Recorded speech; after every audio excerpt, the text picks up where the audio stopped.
ఒక dare step తీసుకో. నీ జీవితంలో నీ ఫ్యామిలీలో ఎవరు చేయలేని పని నువ్వు ఒకటి స్టార్ట్ చేయి. నువ్వు స్టార్ట్ చేయి. చాలామంది జస్ట్ స్టార్ట్ చేయాలా వద్దా అన్న భయంలోనే ఆగిపోతూ ఉంటారు. చాలామంది వాళ్ళందరికీ ఒక క్లారిటీ ఉంటుంది. నేను ఇది చేస్తే నేను సక్సెస్ అవుతా, నేను ఇలా ఫాలో అవుతే నేను సక్సెస్ అవుతా, ఇలా వెళ్తే ఈ రూట్లో వెళ్తే నేను సక్సెస్ అవుతాను వాడికి తెలుసు. కానీ వాడికి ఉన్న రోగం ఏంటంటే భయం. వాడేమనుకుంటాడు, వీడేం చేస్తాడు.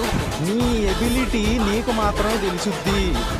వేరే వాడు వచ్చి అరే ఇది నీ వల్ల కాదురా, you just try this thing వదిలేసి ఇంకో వేరే ట్రై చేయి అంటే కొంటే ట్రై చేయడమే, అంతే కదా. నీకు ఆకలి వేస్తానే నువ్వు తింటావు, వాడికి ఆకలి వేస్తుందని చెప్పి నువ్వు ఎక్కడెక్కడ దూర్చుకోవు కదా, ఉన్నది మాట్లాడతావు. సో నేను చెప్పేది ఏంటంటే ఏం చేయాలనుకుంటున్నావో అది ఇప్పుడే చేసేసి